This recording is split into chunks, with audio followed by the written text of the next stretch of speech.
is Sports Network.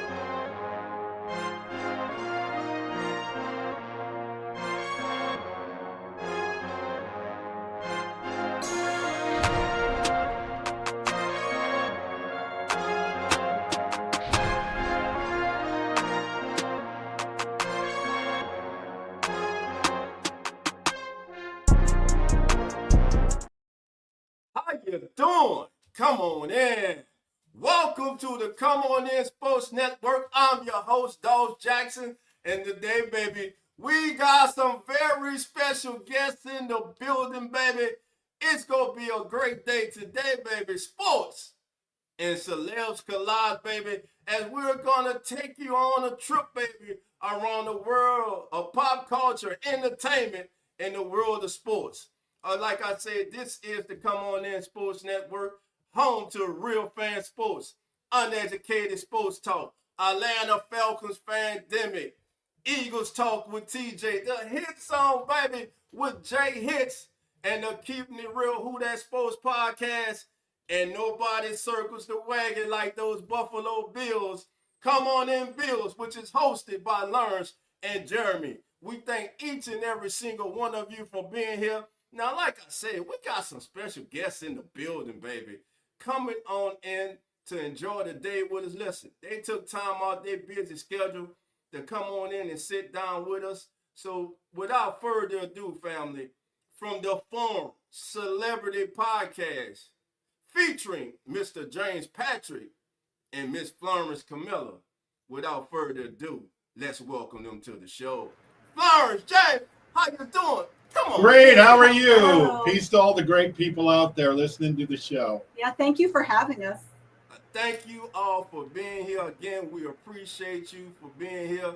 And listen, we're going to have some fun. We're going to talk about what's going on in the pop culture, the most captivating stories out there. We go dive into the world of sports, of course. But before we get started with that, I want to know, how did the Forum Celebrity Podcast get started? Wow, it was interesting. Florence and I were just years ago, we were just friends. We met and I tried to help her do some things. And I was doing podcasting. I was going to quit everything. And then I did a article on Ken Stabler when he died, and it literally went viral. And I was on ESPN. ESPN did a 25-minute interview with me. I was on the University of Alabama I was everywhere. And I just realized, well, maybe I should do this. I started doing podcasting with some friends, and I didn't mesh with what they were doing. And now what's funny is all of them are out of it. But Florence and I started dating. We started realizing, we had fun as a couple. She's the brains and the looks, and I'm the technical side. I don't want to cut you off, but that can't go over my head. Rewind. He said, for y'all of you who didn't catch it, James just said a very, very important thing.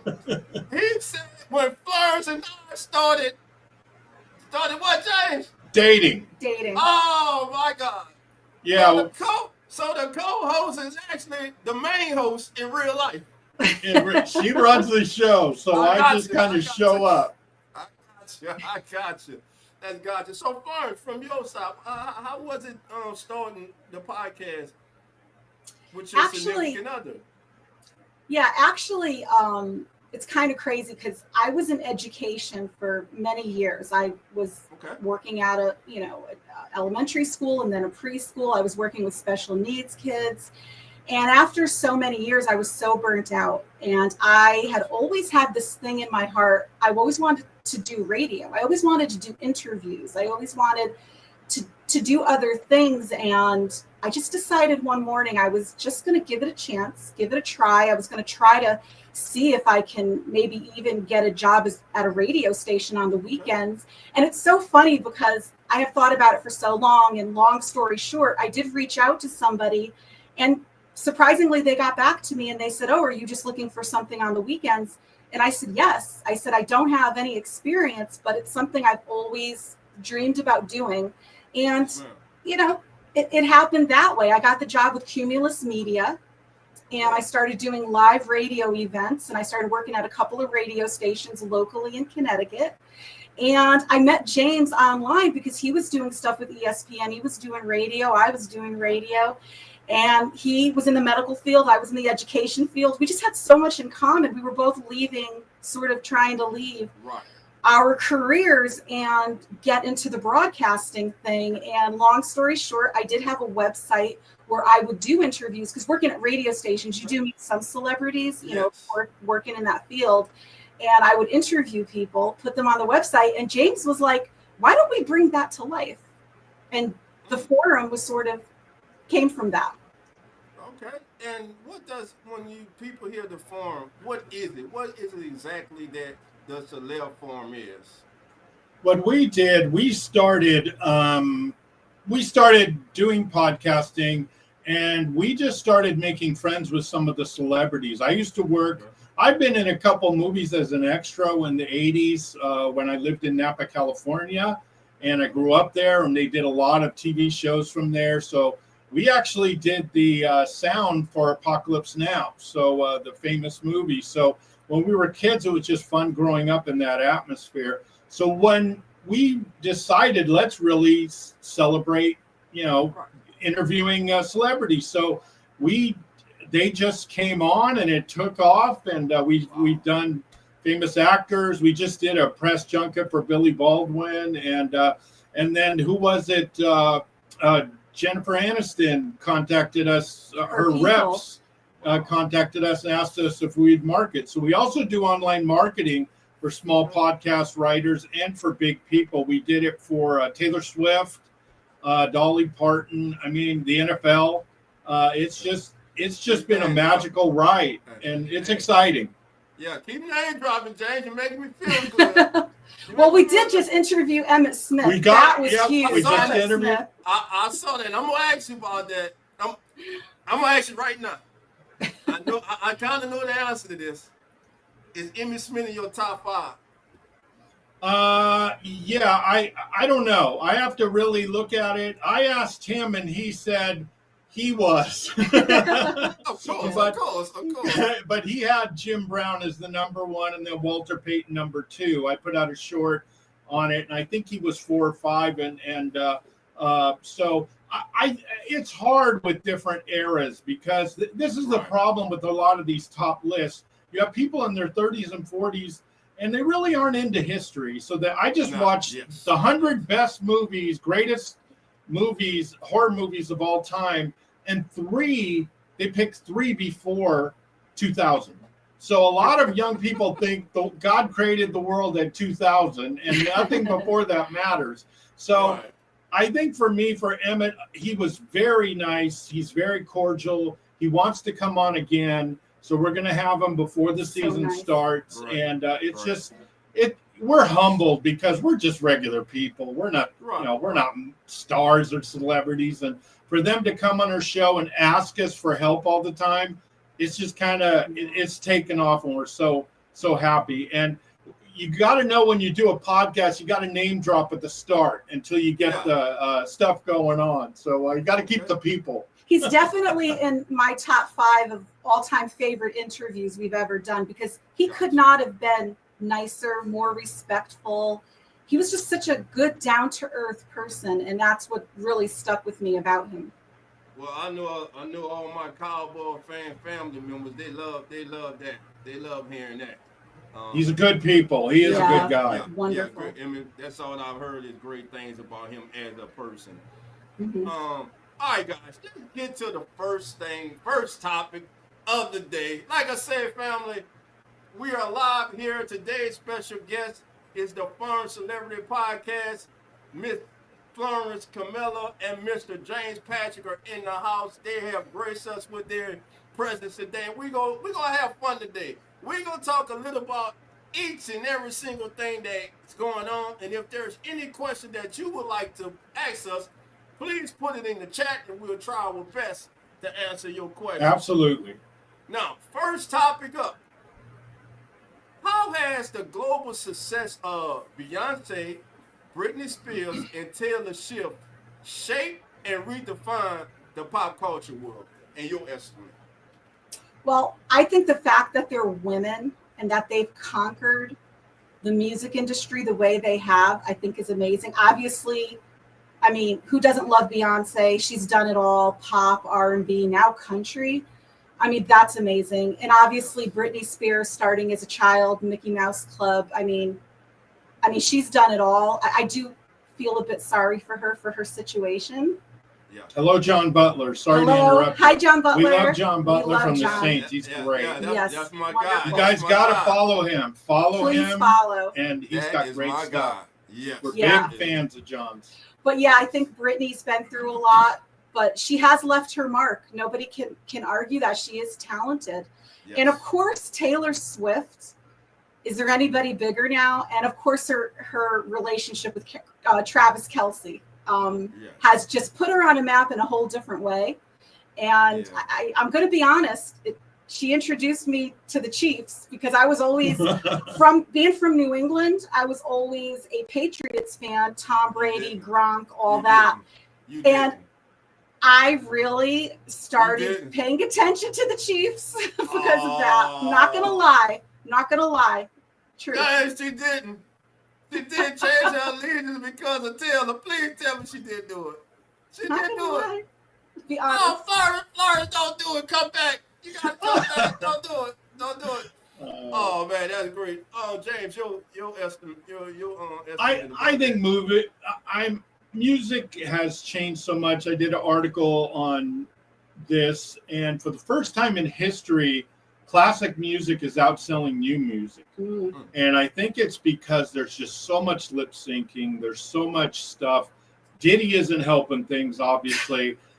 So there's a lot of drama going on into it. But I think with these three women, they've proven that it's not just a man's game. And I think it's exciting for women. But I think music needs to go back to let's have some talent. I mean, you may think I'm as white as snow, but I grew up with Rick James, Barkays. We've interviewed some of the Barkays. I mean, I'm old school R&B rap. So my generation started rap. So I was into all the Cool Mo D. I mean, all of the stuff. And so to me, I've gone to concerts that, maybe these singers weren't, you could tell they were a little sick. They weren't on. But the thing is today, I saw one with Cardi B throwing a water bottle at someone and her song's still playing and she's still singing and she's yelling at the girl. That's a bad look. So to me, I can't get into the newer music that much, but I do respect Taylor Swift. Seems like a very nice person. And I couldn't name one song. I'm a Raider fan, so I would never love the Chiefs in anything. Well, I'm an Oakland Raider fan, not the last 30 years when they suck, but I'm an old school fan. So I think it's good. I think that women get the credit because it's been such an old school, good old boys network. And look at TLC; they had 3 #1 hits and they were broke, or 3 #1 albums, their first 3 and they're broke. I mean, that's wrong. So Prince was right. There's a lot of nastiness in the industry. Yes, absolutely. A lot of that. And my thing is, I believe when you look at today's music is, like you said, lip syncing, but I don't think there's any originality. I think originality is missing in some of today's music. Like you said, coming up when you had the era of the boy bands or the girl groups coming up. You're kind of missing that today. So what do you think we lost that at? What genre? What part of the decades, or what decade do you think things just started to go left? I think it started in after Tupac and Biggie died. It seemed like there was a real change in music, and it became. Look at the rappers. I hate mumble rap. I hate a lot of the rappers of today. It just drives me nuts.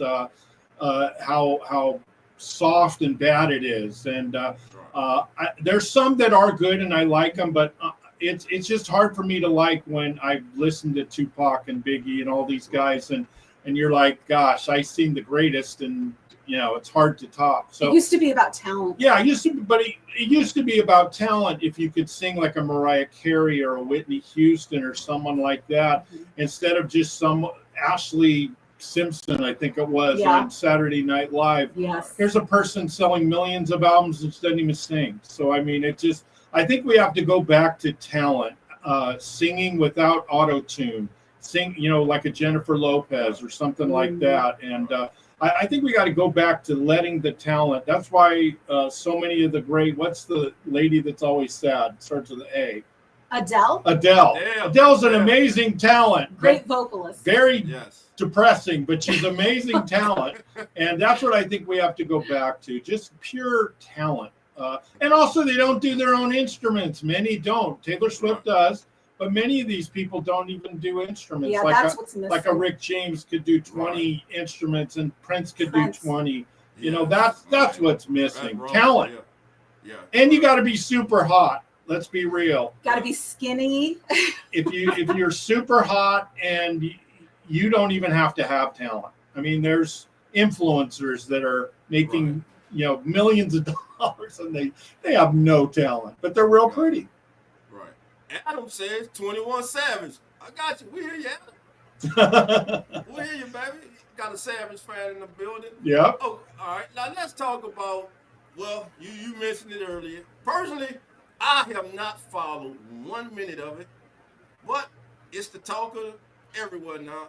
What's going on, the latest in the Diddy trial? And do you think that he will be convicted? Or will he be set free? Florence, you start. Well, I'll say that I think he will be. I think he should be. I know that every day his side has been requesting a mistrial, because every day it's either they're getting rid of a juror or he's being reprimanded by the judge for making eye contact or, just doing something that, where the jurors are involved. And to be honest with you, they said they had put out a statement, his side, that they were going to be resting the case probably on Tuesday, which means only Monday and Tuesday, only 2 days were they going to present their case, whereas the prosecution has presented their case, I think, for 5 weeks. So that tells me two things. Either A, they feel defeated already, or B, maybe it's a sort of a manipulation type of thing, where they're like, you know what, we only need 2 days and we're going to convince you otherwise. But yeah, I do think the prosecution has proven their case. I really do. Yeah, he's going to do time. It's how much, and also is there going to be a last second thing? Is he going to throw politicians under the bus? There's TD Jakes. I'm with Adam. I think he's going to do time. He should do hard time. But again, when you have a lot of money and a lot of dark secrets, he knows where the bodies are buried. If you notice, there's LeBron James footage of him talking about Diddy parties. There's other people.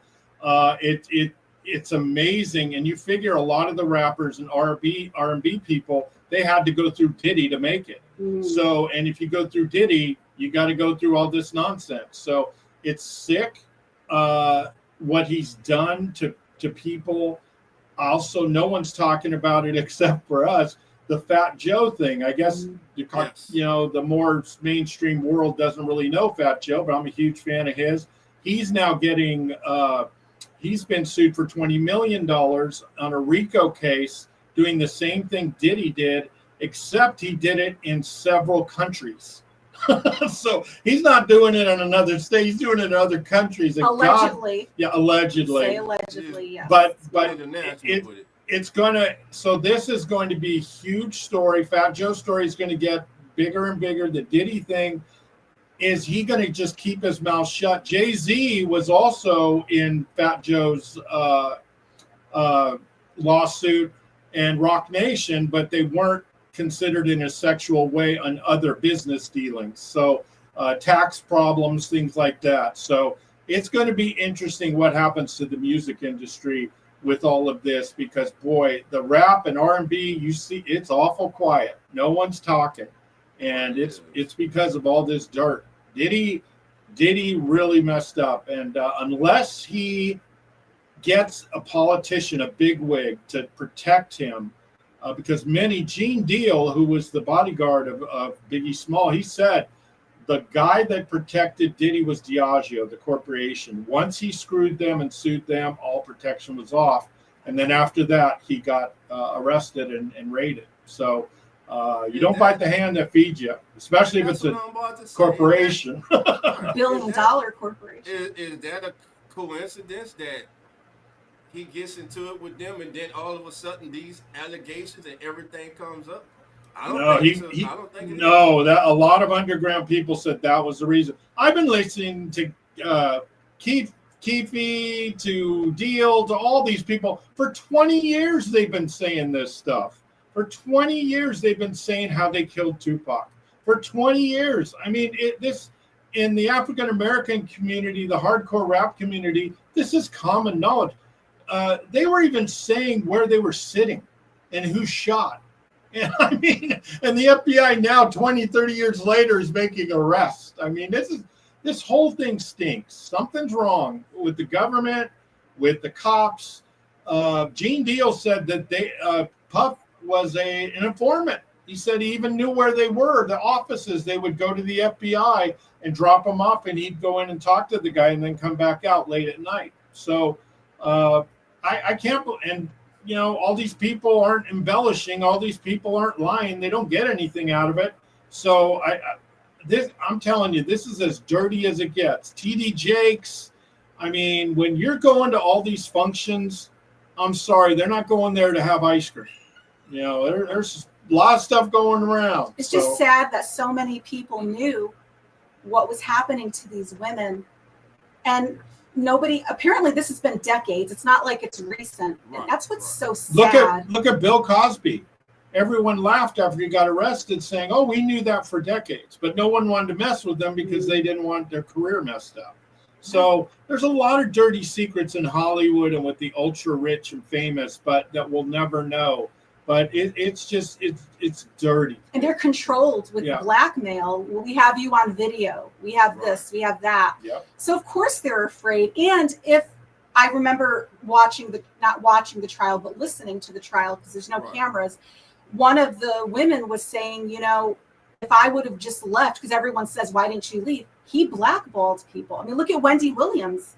I mean, they said she lost her job in radio because of him. All he has to do is make a phone call and you were never hired again. Now, the last thing, supposedly. We'll go on from this if you want, but the last thing I want to say, Gene Deal was in a plane when they were going to California with Biggie Smalls, and he looked and he saw the new contract Diddy gave to Notorious B.I.G.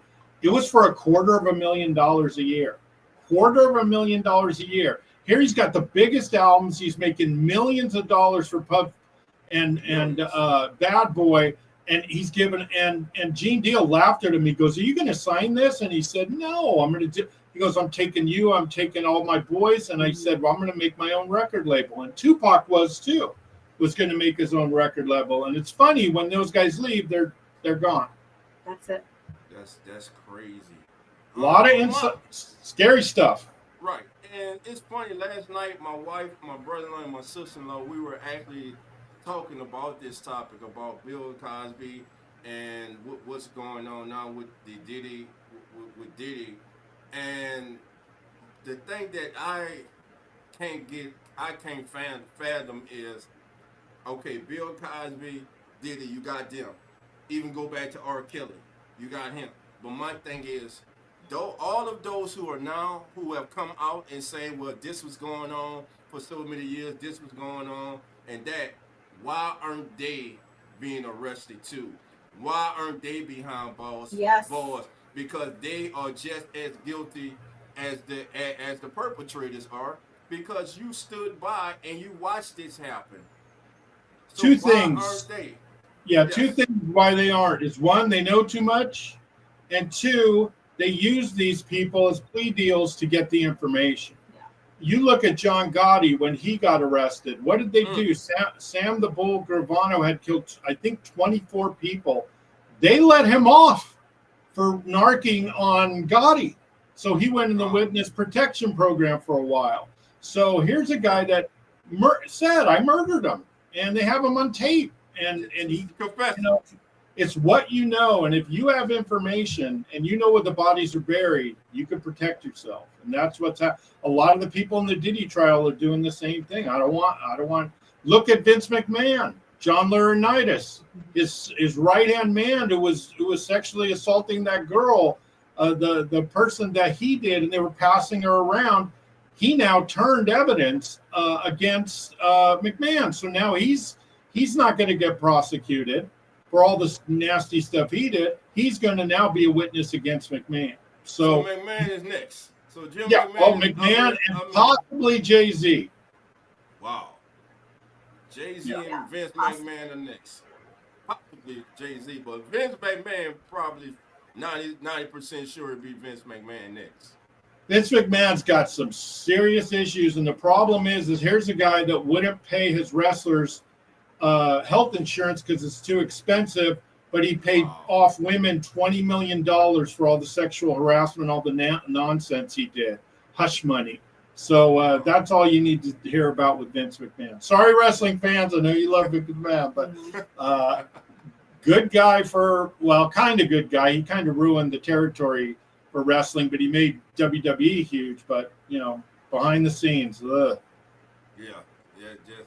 It's just, and I guess there are two ways to look at it. So in the discussion we were having last night, one of the things that I brought up was, why did the victims wait so long to come forward? And my wife and my sister, they helped me to understand that power, afraid of the power that those who have afflicted them have. And so as I sat back and I started to think, I can see it, but there's still a part of me that says, okay, in the Bill Cosby thing, it happened 30, 40 something years ago. One person comes forward, now 30, 40 come forward. Why so long? Just because of one person had the courage to come forward, now others, and sometimes that's all it takes is one person. Yeah, the Me Too movement. Yeah, the Me Too. Yeah. I think did a lot. And sometimes, again, what happened with Diageo and Diddy and all that, I just think that once Cassie's lawsuit happened and he settled in 24 hours, I think that was kind of like, you know what? I think I'm ready. I hate to say it that way. I'm not saying because it's money. But again, like you said, it just takes that one person. And then all of a sudden, other people maybe feel comfortable. These women, who knows what they've really been through. I mean, we hear some of it now, but you can't even fathom. I can't even imagine. Not just the girls, but the boys too. Yeah. Some of the young boys. Bottom line is, let's say they say, you know what, we are going to release these. Let's say you're from a religious family or something. We're going to release all this stuff on the internet. Or we're going to kill your family. We're going to kill your kids. We're going to kill your mom or dad. What are you going to do? You're going to say, oh boy, I can't do this. So and that's scared. the power that they have over them. And that's why men, we can't really understand it. We kind of say, well, they're gold diggers. They just wanted the money and they could have left at any time. But really, you can't. Look at Diddy beating up Cassie in the hallway that made viral video. And then afterward, he's asking people to pray for him because he's a victim. I mean, this is that narcissistic mentality that's going on. And men, look at rape. Rape's one of the least convicted crimes there is in felonies. I mean, women are not protected in the United States. That's just straight up. Every year there's women being killed by exes or husbands or whoever, and it's just nothing ever really happens. If white billionaires were missing or getting killed like that, I guarantee you they'd solve that in about 10 minutes. So let's be real, huh? Yeah. Exactly.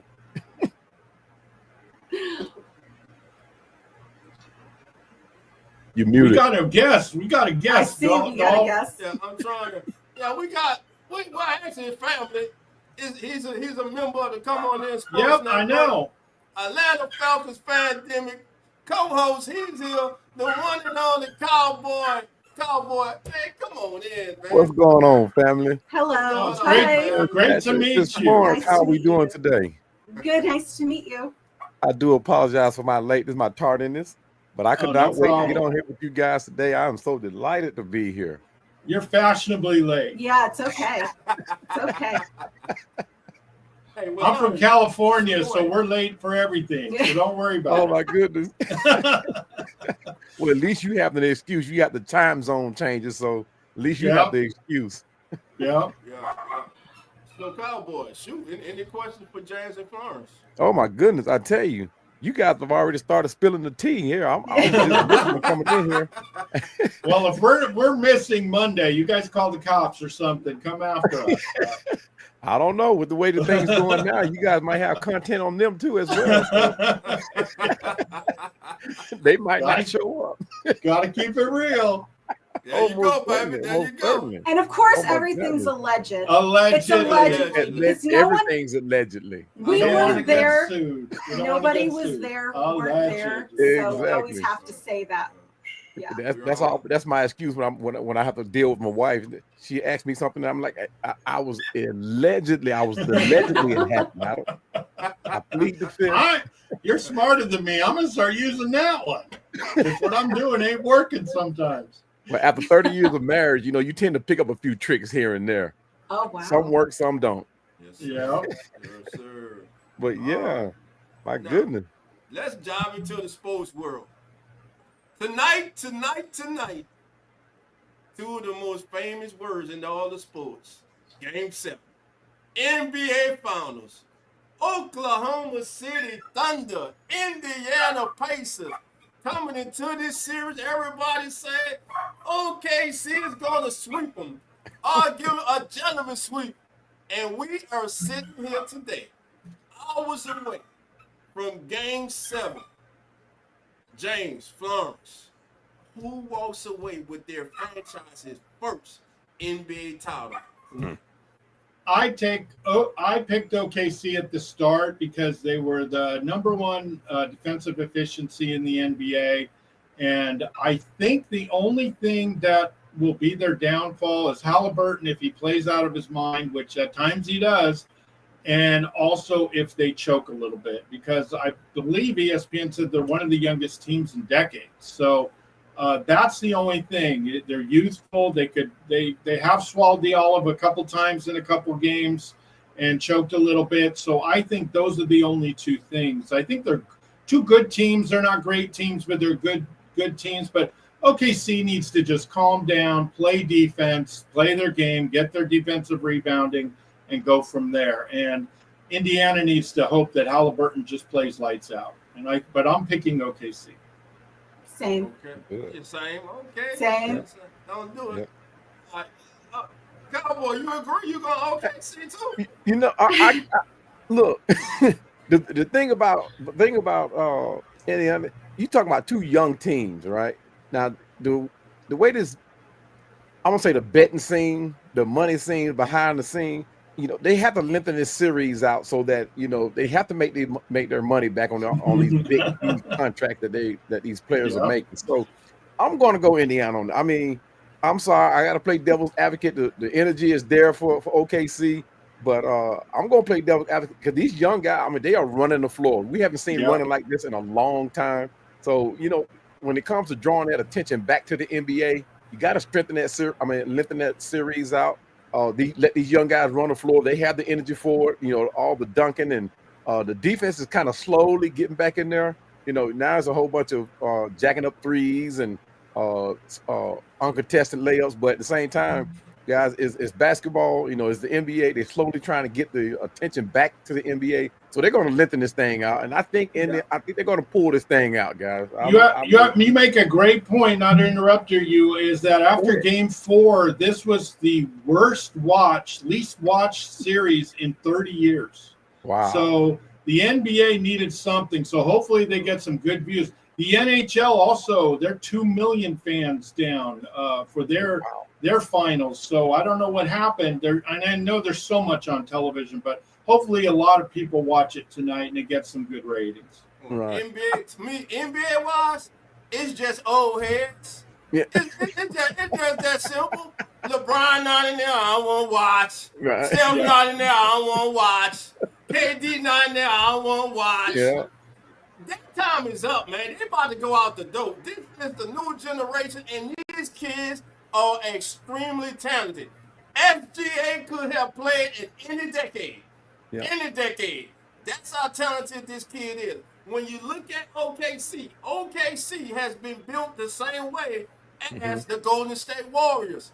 In-house. All these kids were drafted and developed in-house. And now here they are playing for the franchise's first championship. Now, check this out. Think about this. This is OKC's second time in the NBA Finals as a member of the Thunder. Now, the first time they went, they had Russell Westbrook, James Harden, and Kevin Durant. Yeah. Now, they lost to LeBron, Dwayne, and Bosh. Right. Now, my thing is this. If OKC captures the title tonight, which big three will be the best? Will it be the three I just mentioned, or would it be SGA, Jalen Williams, and Chet Holmgren? Which big three would be considered the best in franchise history? Well, talent-wise, to me, you've got pretty much 3 Hall of Famers. So I'm not a Harden fan at all. I hate his game, but he's super talented. KD, KD, I totally lost respect. He goes to whatever team's good, and I just don't like that. And I'm a huge UCLA guy, so Russell Westbrook has done some weird things, but he's not a great outside shooter, but he's an incredible talent. So I think they're better than these guys. I think the NBA is not what it once was, but I'm an older person. I don't like the game the way it is now, but I do like the way OKC plays. I like the emphasis on defense, and I really like the way that they play. But I think, at least for me, I don't think it's close right now. Those guys are too young. Let them come in 5 years and 6, 7 years and see how they are, and then we could compare them. But right now, at least for me, there's no comparison. Yeah, I'm with you, Mr. James. I mean, I'm an old school guy. I mean, the game is nowhere near where it used to be. I think the 3-point game, yes, it does increase the points, but I think it has ruined the game. Harden has everybody thinking that they can shoot the three. You know, you got 7'4" guys out there, dribbling the ball up the court, jacking up threes at the logo. And I mean, I really don't like that. I want to get back to the low post, or either running the scores up, not running the scores up, running the floor. Get back to the big man game, because the big man game now is irrelevant. I mean, yes, I like physical, got length, but I want to get back to the days of Hakeem Olajuwon and Shaq and Tree Rollins, the time Patrick Ewing. The time where guys were banging in the court, that's what the paint is for. If that ball is not circling around that paint, it's no good to me. I mean, yes, the 3-point game does make it exciting, but I mean, when you take away that low post, it's just something about the big man. I mean, I'm an old school guy, so I'm kind of partial to the. I love the Warriors. Yeah, I'm a Warrior fan. Let me add what he said real quick. I'm a Warriors fan, but I think the Warriors ruined basketball. Having 5 guys chucking up threes is not. I'm from the era. I remember Moses Malone. They asked him, "What do you hate most in life?" And he said, "Guards in the key." So that's where I grew up. That physical, dominating, play where it just was fun. I like the banging down low. I love the outside shots. But right now, the Warriors played a game where 85 threes were taken and 9 were made. 9.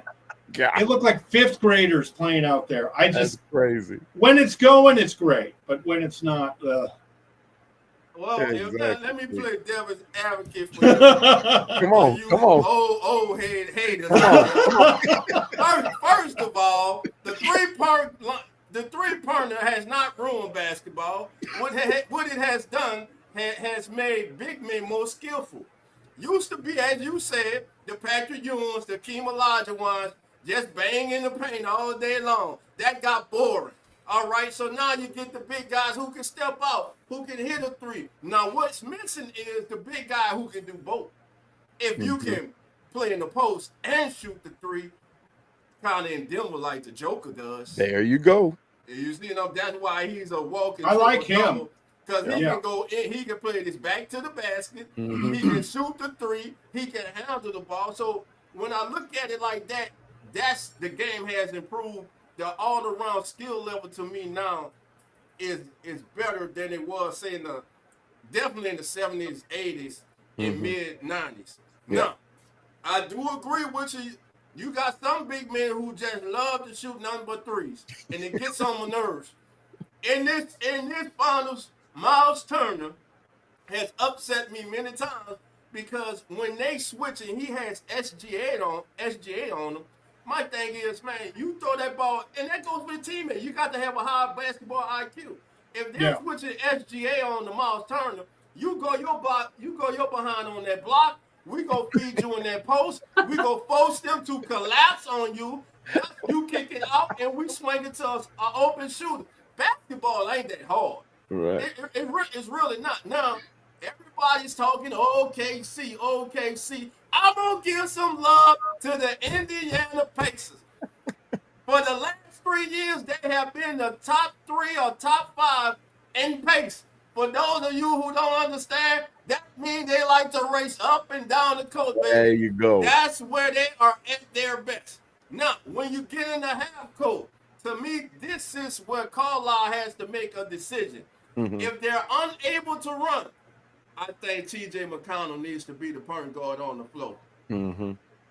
McConnell. Slow the game down a little bit. He has been, when they are unable to run, he has been the guy come off the bench, that spark plug, pick up the pace, but also he's been able to get them in their sets when they're unable to get the ball off the backboard or out the net and run. So tonight, I'm looking for a great game. I don't think it's going to be a blowout, and you can never count these Pacers out, especially if you ain't see game 1. You cannot count these Pacers out. When they're down by 15, they have you exactly where they want you. When they have you down by 15. So believe me, everybody in OKC tonight, they're going to be nervous. If they've been leading by 15 or 17 late in that game, it gets cut down to single digits. I'm calling it for the upset. I know I might be wrong, but I think the Pacers are going to pull it off tonight. Yeah. Why? Because Quades has been kept. They have been playing solid defense this series, too. They're a top defensive team, too. So I'm definitely looking forward to a great game tonight from those guys. Yeah, I agree. Yeah, so, yeah, definitely looking forward to that. Again, we are here. We are live, baby. It's the Forum Celebrity Podcast. Host there in the house.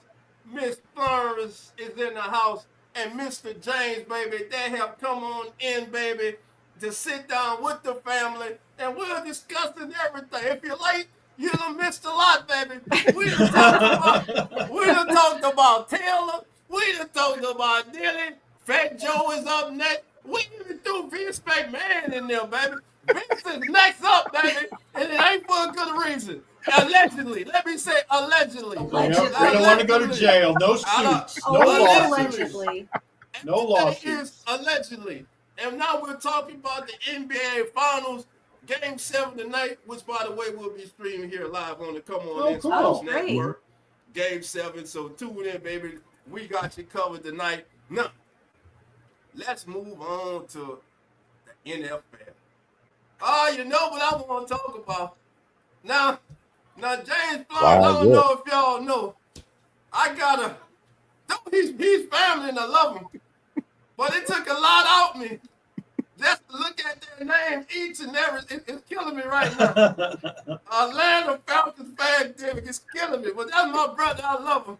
But I can't stand the Falcons. But, you know, hey, it's a rivalry thing, baby. Just like you can't stand the Chiefs, I cannot stand the Falcons and vice versa. But it's a good love-hate relationship that we have. So let's talk a little football. Now, Florence, I got to talk to you, my sisters. because I understand being a Swiftie. But being a Swiftie and changing your alliance because of being a Swiftie, I'm not even a Patriot fan, but for the ones who are, I'm saying, come back home. You got to come back home. So, I didn't change my alliance necessarily. Okay. I was always a Tom Brady fan. And like I said, being from New England, the Patriots are everything. They're still considered, kings. And of course, Tom Brady, Gronk, like I mentioned before. Right. And it's not that I changed alliances. It's just that because of the Taylor Swift and Travis Kelce relationship, and being that, we were on TMZ quite a few times, and we even talked about Taylor. We covered some stories that, that they were talking about, because when you're invited on to TMZ Live, they're giving you the topics. So, and I always thought she was very talented, but I'm not going to lie, with her connection with the Chiefs, which I think is wonderful for girls, to now, they have this audience that they wouldn't have had otherwise if it wasn't for Taylor Swift. That's just my opinion. They have these young girls and young women. And I'm not going to lie, I really didn't know much about the Chiefs before her. I didn't really know much about Travis Kelce. I did know a little bit about Mahomes. But I will say this, I did pay a lot more attention because of her, and I'd be lying if I said otherwise. Now, as a fan of the National Football League, a person who loves football each and every single Sunday, I am sick and tired of seeing Taylor Swift shots during the Chiefs game. A lot of people are. But what they do, see, I noticed this. When the Chiefs are winning and everything's going good, you get about 100 shots of Taylor in the suite. But Super Bowl Sunday, when they, excuse my language first, when they got their ass whipped, yes, you did not get, you might have got 3 shots of Taylor. Boy, they didn't show that. But all leading up to that, they just barraged us with nothing but Taylor Swift. Oh my God. Yeah. Taylor Swift walking into the Chiefs game. Oh my God. She celebrated Taylor. Oh my God. And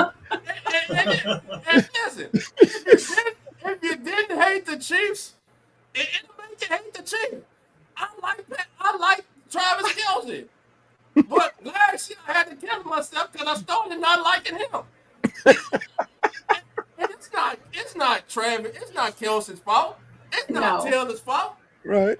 It's the National Football League and CBS, Fox, ABC, and ESPN. We don't want to see 100 damn shots of Taylor Swift. We know she at the game. We already know she at the game. So that was my little rant. I'm going to play devil's advocate with the NFL on this one. Back in the days, and I'm not taking nothing away from women, but back in the days, back when I was young, but there was a reason why when football came on football Sundays, women were not around when men got together to watch football. There was a reason behind that.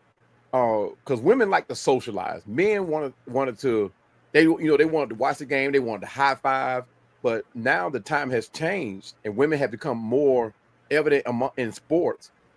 Social media has gotten involved in a lot of places where I think has taken away from it. And who's winning at social media? Women. Men now, back in the day, men didn't do the dancing on the screen. But now that men have gotten married to wives who are heavily in social media or tagged up with the women that are in social media, men are dancing now during football games. Back in the day, we just wanted to hold our beer and rub our belly and high five each other. That's what we wanted to do. But social media plays a huge impact on that. And not that it's a negative, but at the same time, it has influenced the NBA, has influenced the NFL. I don't know if it has influenced hockey that much. Hockey has been pushed that much like it used to be. We've lost a couple of teams in hockey, but when women got involved, it was not that it's a negative, but at the same time, NFL has focused it towards women to get women more involved. Now, I don't know if that was since like the Me Too movement or the women just wanted to be involved in a whole lot, but the social media has changed dramatically in the NFL. So, and Yes. to try to get it back, because now you're seeing like more women reporters now. You're seeing more women Oh, analysts yeah. now. So it's a way of reaching out to the women and say, hey, we welcome you to this platform of NFL football. And like I said, it's not that it's a negative, but like you said, when you want to focus and try to push that movement, it make it seem like you're trying to make that be the platform that you're trying to push, and it doesn't need to be that. Just keep it the same. Just keep playing your football. Let the women do their thing. Because truth be told, women are a lot smarter than men. They're going to do their research. They're going to do their they're going to dive into the how men look in their uniform and all that type of stuff. Men are not going to touch that. But what I'm saying, it is one of the things where we have to gel together, like as making men analysts, women analysts, come together and be able to work together on a platform. Yes. And I don't know if that's a negative or a positive. That's just my thought on it. Well, It was also the perfect storm, if I can say that. I mean, you have the biggest Perfect. pop star in the world with now dating and romantically involved with one of the Chiefs. Yeah. So I feel like it was the perfect storm of pop culture, music meeting football, meeting the NFL. The NFL is one of the hugest things in the world. And now you've got Taylor Swift, who also is one of the hugest things in the world. So I think it was the perfect storm, whether you like it or not. And like you said, social media plays such a huge role in all this. Exactly. It just does. And the more drama you can bring to any platform, the better. I mean, now that you have Attention, Michael yeah. Jordan with his thing going on, you got Mhm. who just recently somehow or another they're going to tie this Tyler Perry thing into Yes. to the sports platform somehow way or another. They're going to flip it. But the more drama that happens on any platform, the better the news. The better the numbers are going to get. So, like this Taylor Swift, Travis Kelce. Yes, when you look at it at a full picture, you say, "Hey, they look good as a couple." Yeah. But when you see them on the field, intermingling with each other, it doesn't seem like it's a marriage. It seems like it's a setup. Unlike People have said remember that. when what's the gymnast? I have to excuse me. I'm bad with names. gymnast. Yeah, the gymnast that married the football player, Yeah. Green Bay. Her name. I forgot her name. Yeah. It's not Coco. That's Coco. Simone Biles? Simone.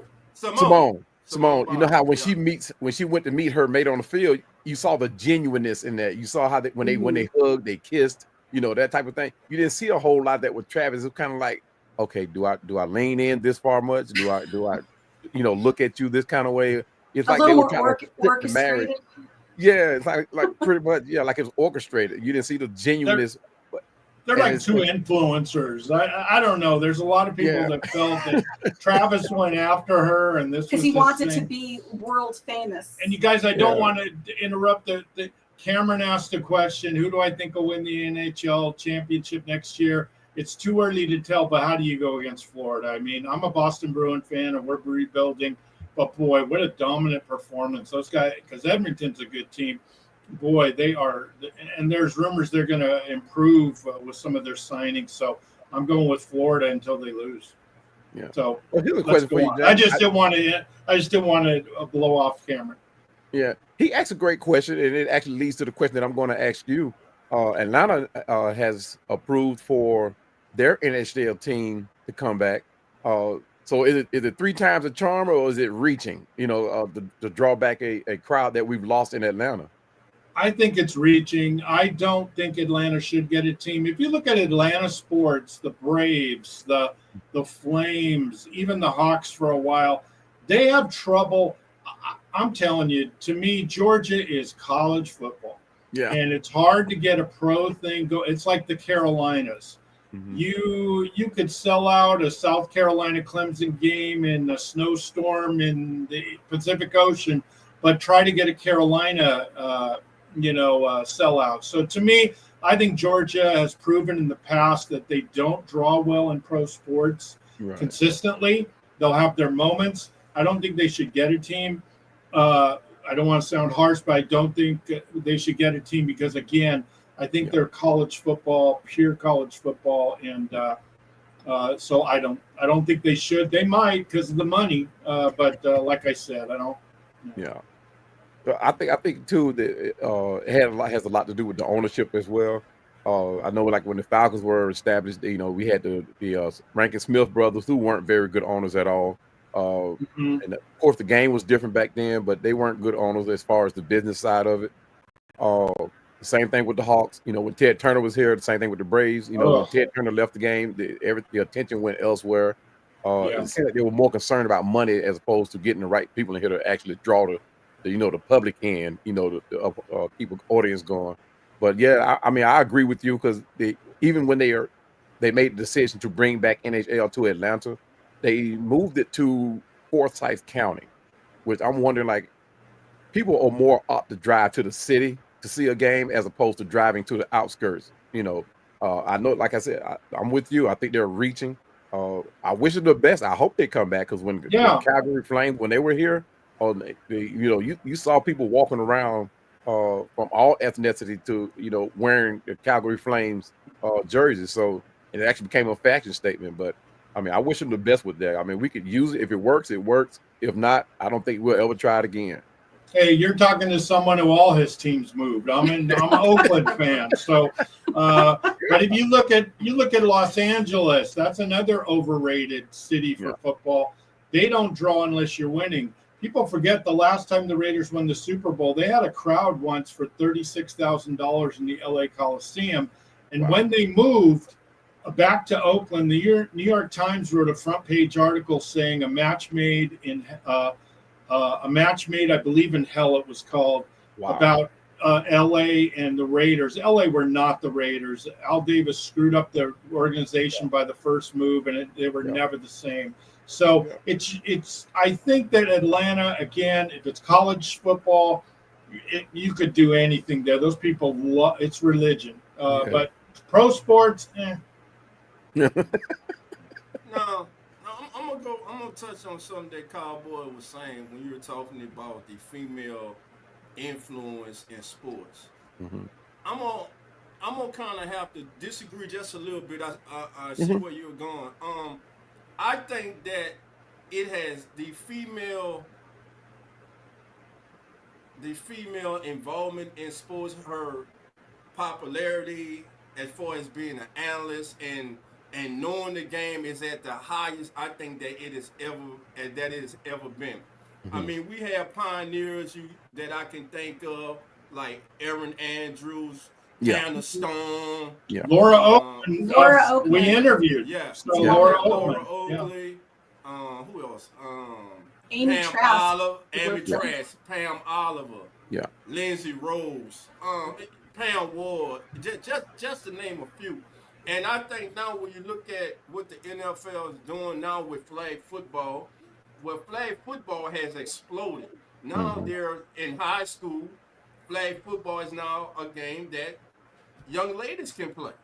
So now Friday night lights can turn in not on Thursday night lights for flag football for the young ladies. That's their night.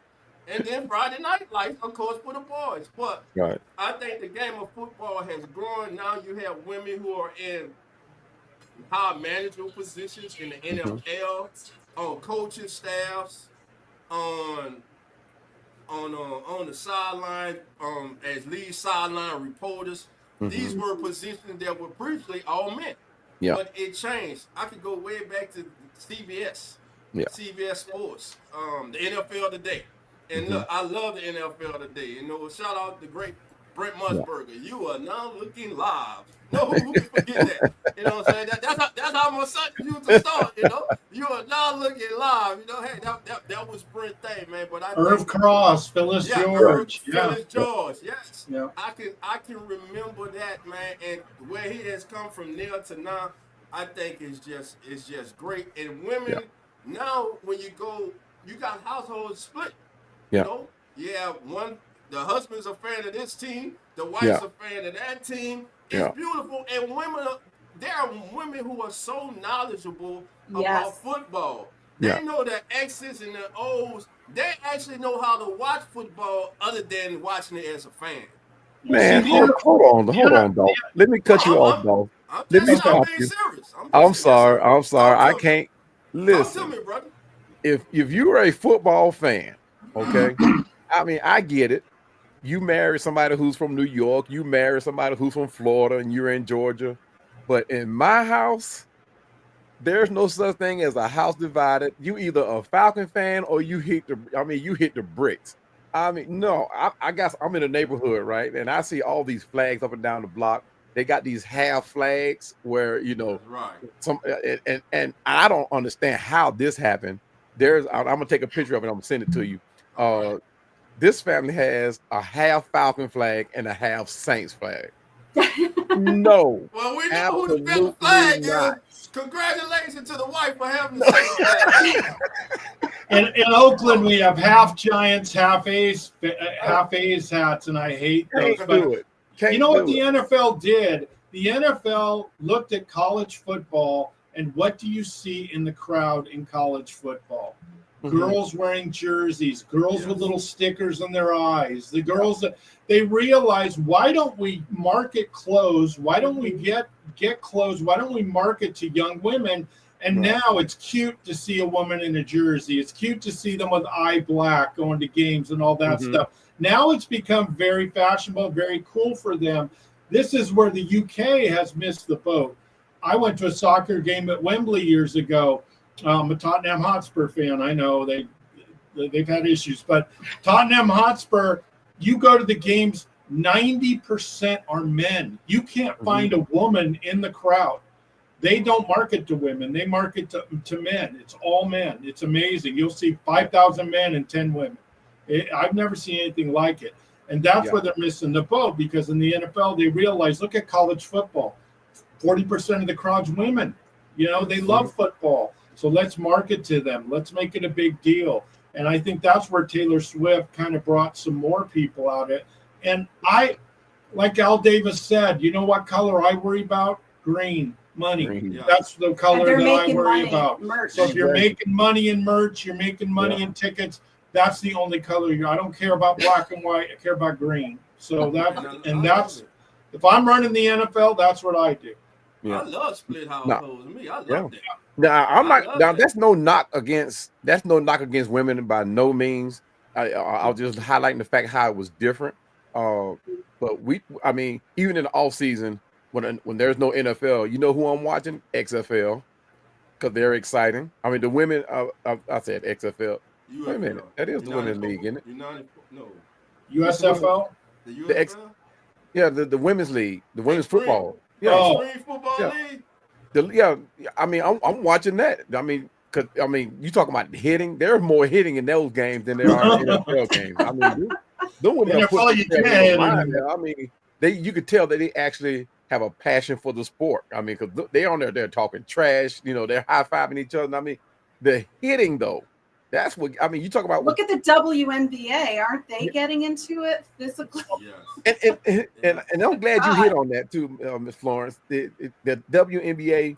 I hate that they're trying to make this a feud thing with yes. It's not what the game's Caitlin, about. and if they were smart, they would use this thing as a Caitlin against all of us type of thing, as opposed to just Angel Reese. Angel Reese. I mean, don't make it a one-on-one thing. Make it a her against the league, because she's coming to the league like Michael Jordan did back in the day. You know, it's she just came like in and took over, and they Bird and against the league. You know, Bird and Magic. You know, you were either Bird or Magic. If you were white, you usually went with Bird. If you weren't, you went with Matt, and that saved the NBA. I remember watching NBA playoff games at 11:30 at night because they were tape delayed. Tape delayed. There you go. Now, for all you youngsters out there that don't know what tape delayed is, Google it. Yeah.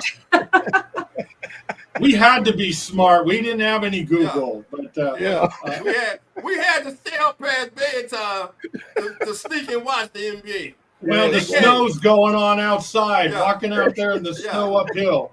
It came on real late after the local news. Yeah, exactly. That's how late it was. So NBA has come a long way to the night where we'll be watching Game 7. Now, let's flip it a little. Well, we got to do this. Cowboys here, I'm here. Let's talk about a little NFC South football if you guys are familiar with it. You know, Oh, you got the off-season champions every year. They win the off-season championship. Everybody loves their moves, pats them on the back. They're the greatest thing since sliced cheese, the Atlanta Falcons. that's right. So, That's right. But when September hits, September through February, in reality sets in, you got to go on the field. They usually prove to be just who we thought they were, the Atlanta Falcons. But my brother's here. Go ahead.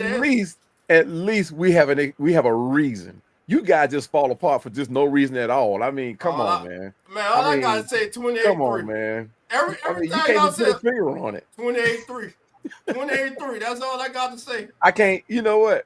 That Super Bowl game. I'm still tasting. I'm a little salty with it still. Florence, remember that 28-3, Florence. Oh, she's loving it. 28-3. Hey, man. Hey. Hats off to the Patriots for pulling that out. They went from making babies to burning jerseys. in a matter of hours. That wasn't a Super Bowl. That was not a Super Bowl, guys. That was the 2016 Eagle Bowl for Matt Shanahan. I mean, Mike. I don't even want to say his name, guys. And it's proven over in San Francisco why he won't win until his ego get out the picture. But we're not going to talk about no Saints Falcons rivalry because we know who owned that. So, but anyway, I'm gonna flip the script for you guys. Go ahead, flip it for us. I don't want to talk about no NFC South because we know who owns the division. Yeah. Tampa Bay. I mean, when the last time you guys won the division? I mean, Tampa Bay. Outside of who? When? Tampa Bay. Tampa Bay. Years. Yeah, the last one to win it since Tampa was us, not y'all. No, I'm saying when was the last time the Saints won? That's what I was alluding to. 4 years ago. When the last time the Falcons won? 8 years ago. Oh, so we're in the same boat then. No, we're not. We got y'all by 4. By 4 what? See, we do this. We do this, guys. I'm sorry. We do this. I think with both teams are going to be a pleasant surprise. I think the Saints are going to be one of those teams that I love. They have a new coaching staff. They're excellent. I love some of the draft picks that they've done. They've shored up their defense. Kevin Boughton, I think it was, from Texas in the 3rd round. I'm an Oklahoma fan, and I kind of got sick of watching that guy play. He's a really good player, and I think they've made some good decisions. They still have mega talent on offense. I don't like their quarterback situation too much, but getting rid of Derek Carr was a great move because he is just an albatross. That guy flat out is just not a winner, and I think that they have a winning spirit coming in. I really like what they're doing, and I see the Saints possibly winning 10 games this year, maybe winning 9. So 9 to 10 games. I really like them. I think they thought Derek Carr was going to be the next Drew Brees, but I think he proved to not be the next Drew Brees. Nah, Derek Carr was brought in here just to steer the ship. He was not brought in here to be Drew Brees or the savior. We didn't need that. And he failed miserably at that. Yeah, he was just, and I got ripped on one podcast because I told the Saints you're going to rue the day when you hired this guy and spent so much money on him. There's guys that just aren't it, and he's not it. Great guy, nice guy, loves good person. Says all the right things. Right. But as far as the Falcons, I'll always hate them for drafting Michael Penix Jr. because the Raiders really needed him. But I think that they're going to have the key is going to be obviously their pass rush. I think that they've shored it up, but I could see them possibly winning 8-9 games. So I don't know if the Bucs are going to do that much this year. I'm still not high on them. So I think it'll be interesting, but Saints are kind of one of my dark horse teams. I really like what they're doing, and now I think they're more organized. I think they have a winning formula at the coaching staff.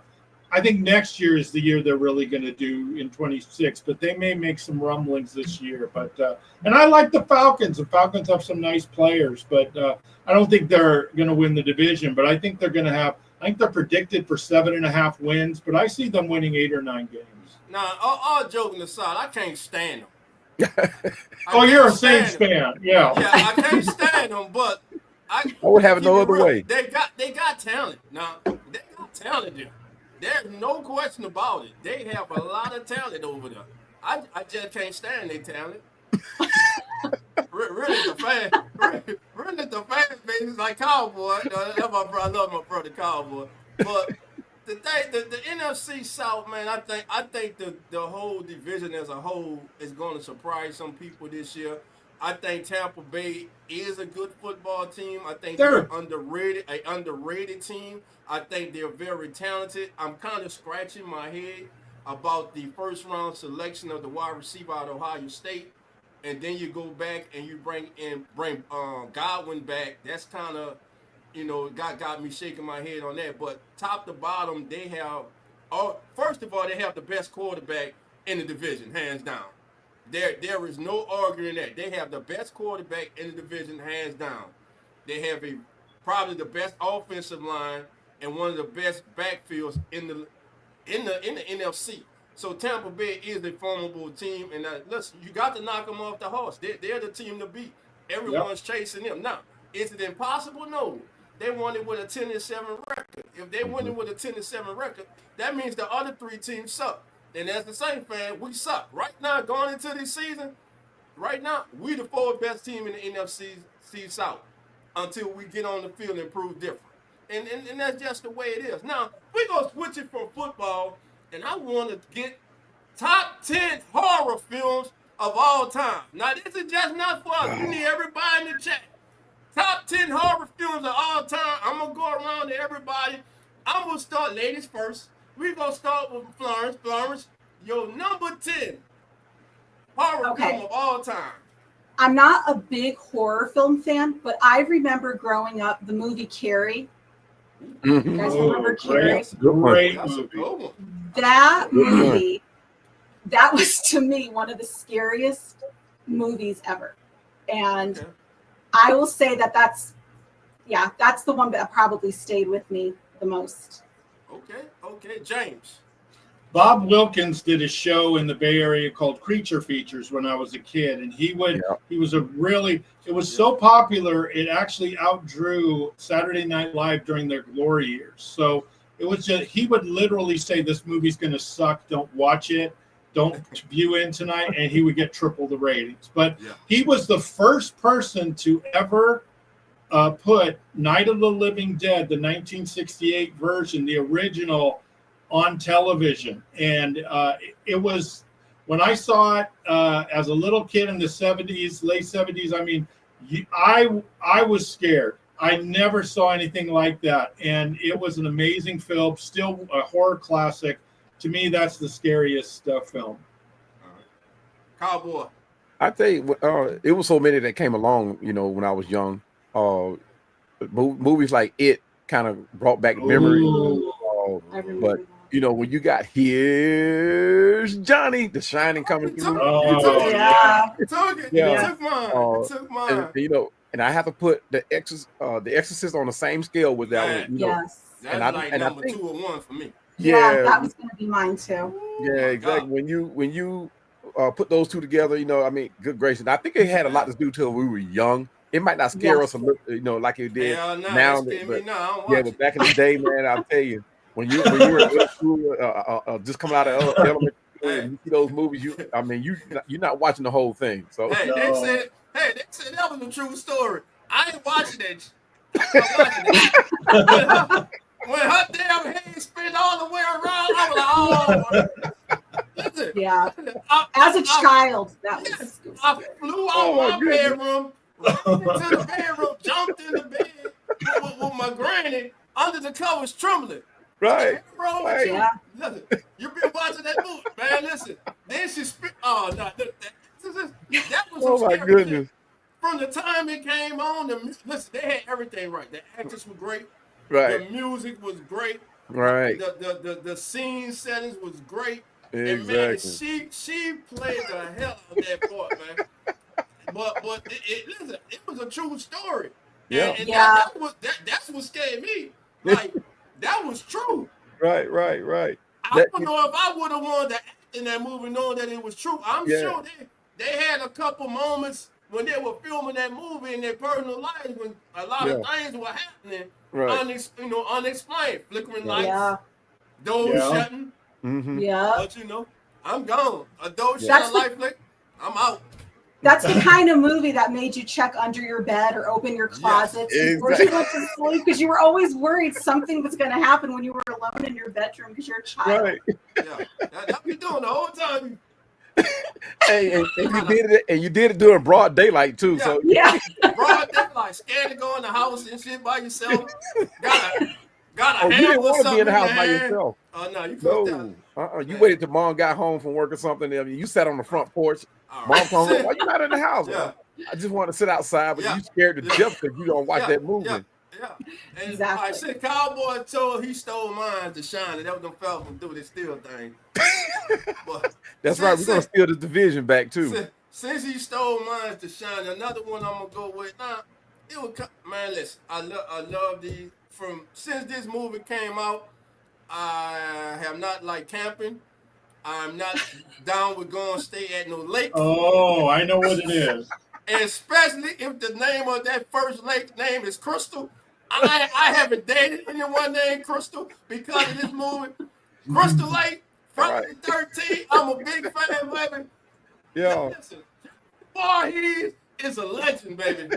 You can't kill him, you can't drown him, you can't burn him, you can't shoot him. Yeah. You just keep coming back. So Friday the 13th for me.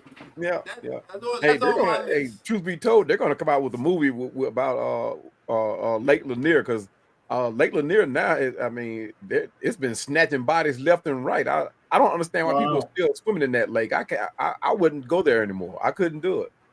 I had a bad experience at Lake Lanier, and this is when they had the diving barge out there in the middle. We swam out there, and at that time I was just learning how to swim, so I'm not going to say that lake was the cause of it. But I dived off that diving board, and when I went in, for some reason I couldn't tread water, couldn't swim, and I'm like, what in the world's going on here? And I actually was drowning, and that's actually how I perfected me swimming, because I'm like, wouldn't nobody diving in to grab me, and I'm like, whoa, what in the world getting on? And I had to fight that water to get back over to the barge. It was actually crazy. My life, I was scared for my life out there. I've never been back. Yeah, but now that I'm former military, now I'm Navy. I perfected that swim, that tread. So yeah, you didn't have a choice in the Navy. You either had to drown or swim. One of the two. They waited to the absolute last minute to come and get you. Whether they're gonna make you work to learn how to swim. There's a lot of places in the country, dozens of places where hunters, hikers, swimmers go, and they are very experienced, they're very knowledgeable, and they just literally vanish without a trace. Yeah. And it's just very strange how certain areas there's so many people missing, and you wonder whatever happened to them, and they never find anybody. So there's some weird stuff out there. Oh, for sure. Now Lake Altoona doesn't pretty much have that reputation, but Lake Lanier, oh my goodness. I understand the attraction behind it. I understand the hospitality behind it, but I would never go back to Lake Lanier. Not happening. Not even the sightsee. I can't do it. So if Dolph throws a Falcon jersey out in Lake Lanier, you ain't gonna go for it. well, hold on. Let me take that. It depends on whose jersey it is. All right, guys. Let's keep it going. Let me see what kind of movie buzz we got here. This film came out in 1984. It had everybody afraid to go to sleep. When you go to sleep, you start smelling smoke. You wake up in a factory. You're running around. It's like a abandoned steel mill or something. Hey, and you're just wandering around. Nightmare on Elm Street, baby. Nightmare on Elm Street. He was one. Listen, Frank was one of the coolest mass murderers, killers that I ever saw. Because that scene when he popped in at that pool party with the kids, Yeah. and the guy ran up to him and said, "Hey, just calm down." And Freddie just politely looked at him. You cool down, bitch. And just, hey, I wasn't afraid no more. I was a fan. I was a fan. Hey, So Freddie was seducing the women, so that show you how cool he was. He had women seduced. I mean, you know, the only ones that ran from him were the ones that actually knew what he was capable of. Yeah. Everyone else, all the rest of them were kind of fascinated with him. Man, Freddie was a stud. Now this movie here, I never personally watched because I also heard that it was based on real life scenarios, so I ain't want to watch it. It came out in 2013. In 2013. No, I ain't scary. I'm just smart. For all y'all that talk, I'm just smart. 2013, this movie came out, The Conjuring. Oh yeah, I didn't think those were scary. The Conjuring, I didn't get those at all. I didn't get those at all too much. The one that the couple that I liked was one that was filmed by my old office in Marin County, The Fog. John Carpenter's first real big hit. And I don't know if you guys ever saw it, but you should see it. It's a great movie, cult classic. And also one that I thought was amazing that was filmed in the Bay Area. In fact, we went to the restaurant where she was The Birds with Tippi Hedren. And that one was really scary. But if you guys may not be in the real old films, the silent Nosferatu. Yes. That is scary. Turn off the lights and turn that. Nosferatu, they did a remake of it recently that was but it's about the origins of Dracula. Yeah. And I love vampires. At that time, it was like almost borderline. They didn't want to show it in the movies because it was too fearful for people, and it was before they had age for movies and stuff. So it was silent, so it has all the music and everything, but the scenes are just absolutely unbelievable. Just I like the older films because the acting is a little better and it's more on the acting than just kind of on the slasher stuff. But Psycho. I mean, there's so many great movies. The Shower or sleeping.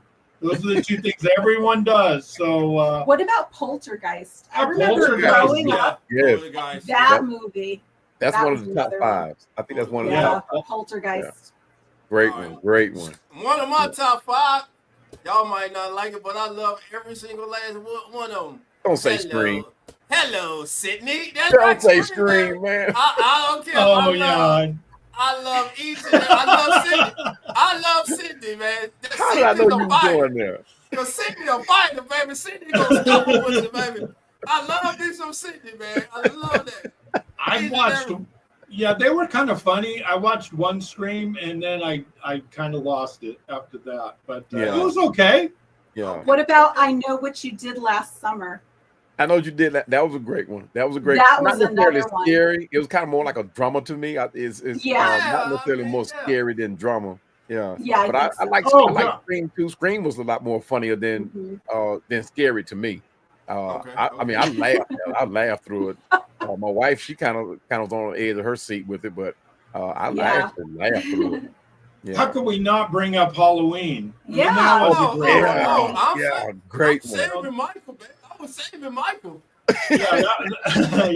That was a great one because, like I said, it was one of those, and it had a lot of humor. Remember when he was murder's humor, but he was going to murder the girl, and he had the sheet over his head, and he had glasses over the sheet. I mean, it just had a little bit of everything, and that was Jamie Lee Curtis coming out. So it was great. I love that movie. Halloween, one of my favorites. Yeah, all of them, man. And like you said, I love what they story, how he actually became how he was. Mm-hmm. All because this is a message.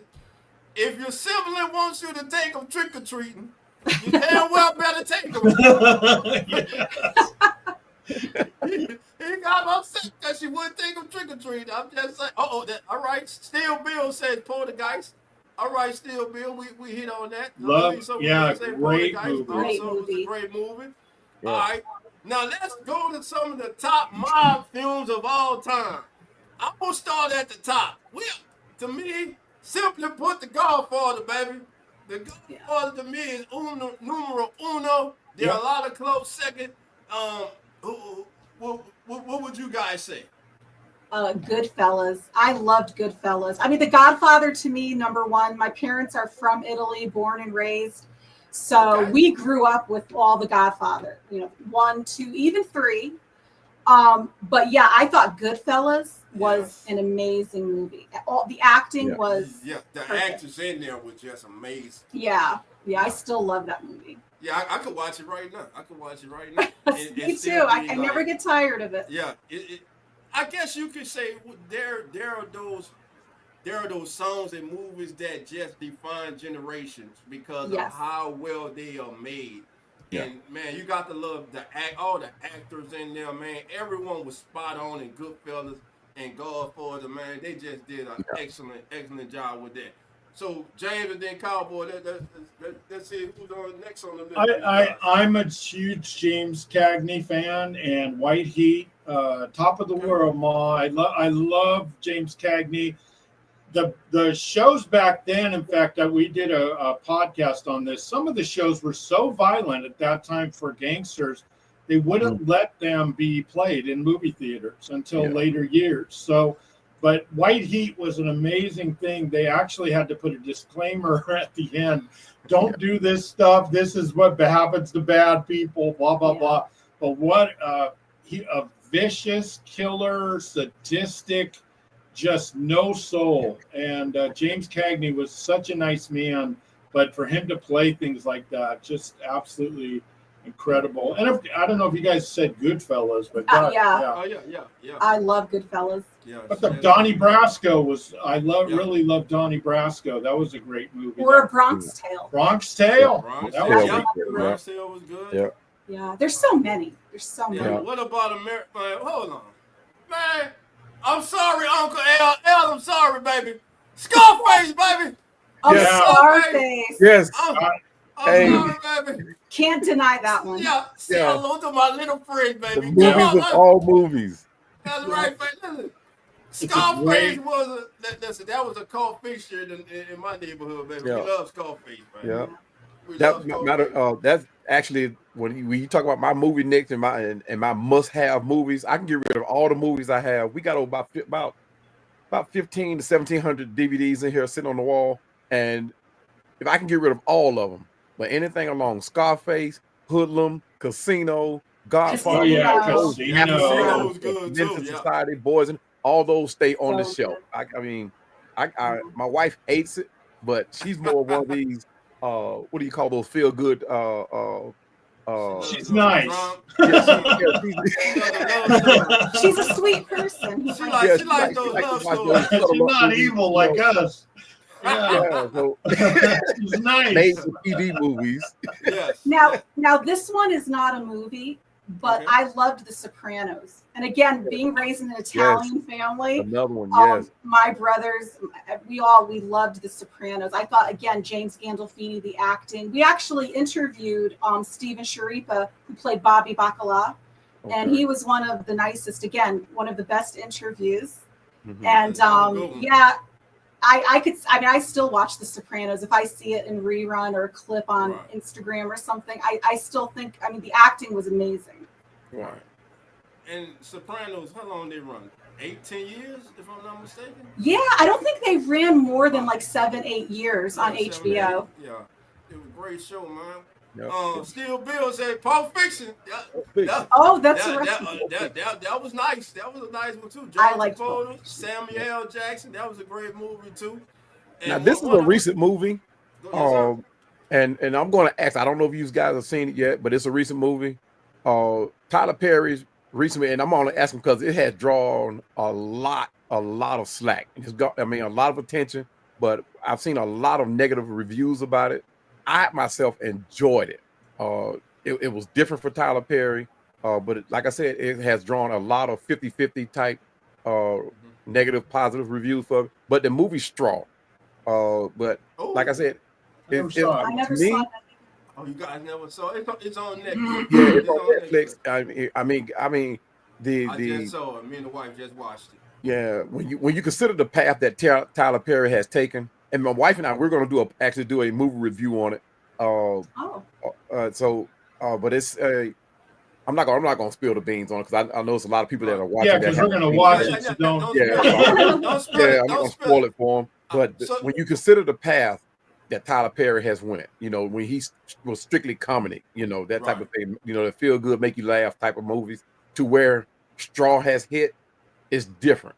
So, and actually one of those things where you would like to see a person that's directing, writing, producing their own shows. You like to see them make that path, make that adjustment, because no one in their mind thought that Denzel Washington was going to come along and do a movie like Training Day, and how well that hit. This is the same thing. I put this in the same category with that movie. Not saying that it is like that movie, but it's different for Tyler Perry. And the one thing that I liked about it, at the very end, if you did not sit up in your seat and was like, whoa, you didn't watch the movie.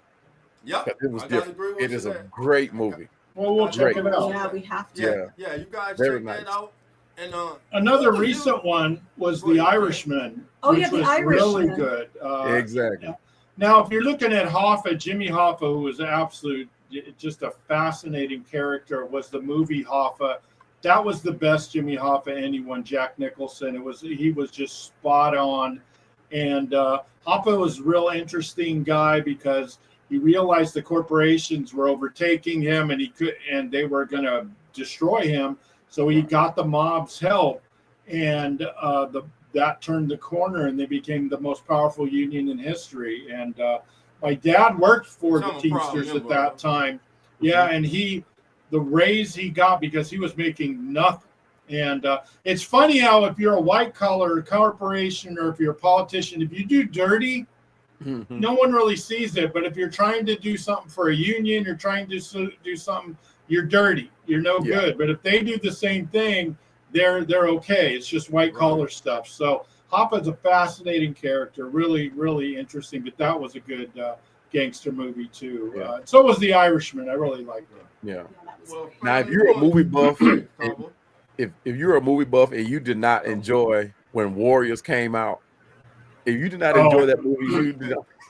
I remember parents wouldn't let kids watch it. I had to sneak over to Chuck Cole's house and almost got a spanking when I got home. I almost got my 6 o'clock whooping because I went over there and Mrs. Rolls, we went to the movies and I lied and said I went and played basketball. So my parents said you can't watch that movie. It's sharing gang violence. So we did, and it was great. So I took it to my parents' grave. I never told them. Now I'm going to bring up a horror movie that probably no one has seen, and no one has even mentioned. But in 1960, somewhere around in there, mid to late 60s, they decided to let the New Orleans Saints come on the scene. I mean, you talk about horror. I mean, the world was shook. I mean, to its foundation, to its core. That's true, man. Unlike we didn't receive a Tony Award for being the worst horror film ever, like the Atlanta Falcons, but it is what it is. And we just get started. The season ain't even here yet. I was trying to be nice. Fun. We're gonna have fun this year. But James, Florence, thank you so much for joining us today. No problem at all. We had a lot of fun. This was wonderful. We really appreciate it. Look, you guys are now family. That means you're always welcome to come on in anytime you want. We definitely gonna be reaching back out to you to have you guys on, especially during the season for our pregame show as the NFL turns. We'd love to have you guys on for that. I'll reach out to you guys. I'm going to stay in contact again. We appreciate you so much. Please let everybody know who are not familiar with you where they can find you at. Okay, I'm at Real James Pat, and we're also on the Forum Celebrity Podcast on YouTube. So if you have a podcast and you need a little shout out or something, like I said, we're about love, giving love. So just because we still have a long way to go. So if you can share our stuff and you could go on our podcast and be a subscriber, we'll do the same to you. Yes. Some people actually send me lists of things they want me to do for them, and I don't even know who they are. So remember, love begets love. So Exactly. so follow us on there. And Florence, I'm at Florence Carmela on Twitter and also on Instagram if you want to follow me there. And like you said, the Foreign Celebrity Podcast on YouTube, and we're also on Twitter as well, Foreign Celebrity Podcast. Now, I when Dutch, I'm about to call you. I'm looking at this movie, Hoodlum. The title. Dolph. When Dolph told me that we had you guys, I mean, I was on the edge of my seat, and I immediately went online, right? And I'm trying to find everything I can find out about you guys. And I mean, when I typed you guys' name in, I mean, a whole list of stuff. I'm like, oh my goodness, what in the world? So I was trying to come up with a I don't know if Dolph shared it with you, a thumbnail for you guys, and I was trying to include all of you guys' platform. There was just not enough room, and I'm like, my goodness, I was trying to simplify it, and I just left it up to Dolph. I said, hey, look, man, you're gonna have to do it, man, because I can't do it. I mean, I was lost, but I mean, to follow you guys on all those pages, I mean, from everything from cooking to do-it-yourself networks. I mean, spilling the beans. I mean, you guys are ecstatic. I mean, I'm going to follow you guys. So look for the request, and you guys. I hope you guys do the same for me. And, absolutely. We're different. When I was taught about all this stuff, everyone said, you're a bigger account. Don't follow smaller accounts. Don't help anybody. Don't retweet. Don't do that. We're the opposite. And I'm an old Oakland Raider fan, so when someone tells me something, I do the opposite. So we said no, and now all those people are out of the game, and we're getting to the next level, and it's because we have good people like you and other people, and we want to bring everybody. When we have good fortune, we want you to have good fortune. So if you're listening to this show and you have a podcast and you're a writer, some of the podcasts I listen to barely have any followers, barely have any listens. Exactly. Have respect for what you do. I don't care how small you think you are. This takes time. You're not going to be famous overnight. It's going to take a long time, 1 to 3 years. But if you keep at it, you're going to be at the place where you never thought you could be. So kick butt. We support you. We don't care how. We don't big time anybody. We big time some of the big timers who have big timed us, but we don't. We respect everyone's work because we're all working hard. Market, share each other's stuff, and we'll all succeed. My goodness, that was great advice. That was great. That was great. I have a friend that's listening now that's trying to start her podcast now because she's got into this fitness program, mental wellness, and she started her clothing line. So she's trying to break out, and I'm trying to push her, but she's keeping me on my toes. So, but yeah, have her follow us. We'll support her. We have people in the wellness industry. We have life coach with Willie. I mean, we've got so many people, and I'm telling you, when you do start sharing and you do start caring about other people, God, however you believe, I believe you get it back in tenfold. Pay it forward. Pay it forward. I mean, we have celebrities. We've interviewed one of the heads of the NFL Hall of Fame, Mick Foley, Emmitt Smith. I mean, we're getting people we have no business getting. But I think it's because we do pay forward. We do work our butts off. We do market. People come to us, and now they're coming to us. Jennifer Aniston's coming to us. Taylor Swift's coming to us. They're people, not them personally, but they're people. And it's not because we're the greatest in the world or the biggest in the world. They know we'll work really hard for them. So I'm telling you guys, everyone can do it, but most quit. 95% of these people doing podcasts fail. They quit and right they fail before because they quit. Big is going to happen, which is too It bad. takes time. There's no get rich quick. But you guys, I'm telling you, I'm excited about your show. Yeah. I'm excited about each one of you guys. You guys have talent. You guys are fun. Keep at it. And I'm really looking for big things. And just Cowboy, be easy on Dolph, boy. I'm telling you, he's a good guy. Hey, it's early. You wait till the season starts and I really get unleashed. Oh yeah. I'm being nice right now. I'm being nice right now. You know, I welcome it. Again, I've been a fan since 1978, so you it. can't say anything I haven't already heard. For real, I'm telling you. But I like you guys. I appreciate you guys coming on. Yes. I mean, I love it.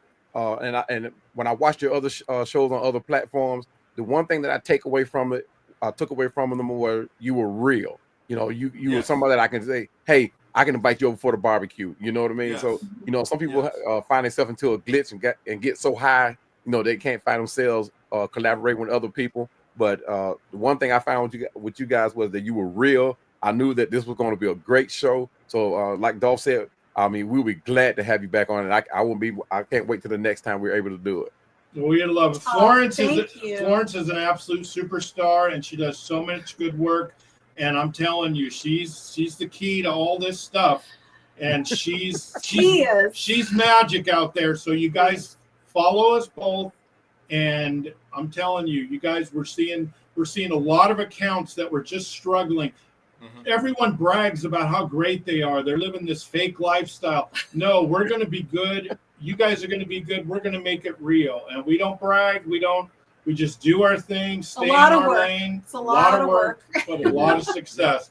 And it's sweet when you hit it, man. It's like honey. It makes all the hard work pay off. And like they say, it's not work when you're enjoying what you're doing. Yep. Exactly. You have to love it. You're with people you like and you see them succeed. I get off when other people succeed. I expect me to succeed, but I love when other people succeed. That's my thing. I love it. And that's how I made up the Come On In Sports Network. It is with individuals that I respect, that work hard, and I got true love for them. Man, we don't just talk here. We call each other. We text each other every day. We got group texts. We actually pick up the phone. So it's real. It's real. It's genuine. And again, we thank you guys. And when we say you're family, we're not just saying that. We mean that. You are always welcome. You're always welcome to come on in. And to everybody in the chat, we hope you have enjoyed today's show with the Farm Celebrity Podcast. Yes. And the Atlanta Falcons Fandemic and the Keeping It Real Who That Sports Podcast and the entire Come On In Sports Network. We want you all to enjoy the rest of your Sunday. And remember, Come On In Sports Network, we will be live tonight on Come On In NBA with Game 7, baby. That's it. Winner take all. Oklahoma City hosting the Indiana Pacers. Until then, family, like always, the doors are now open. The Come On In Sports Network.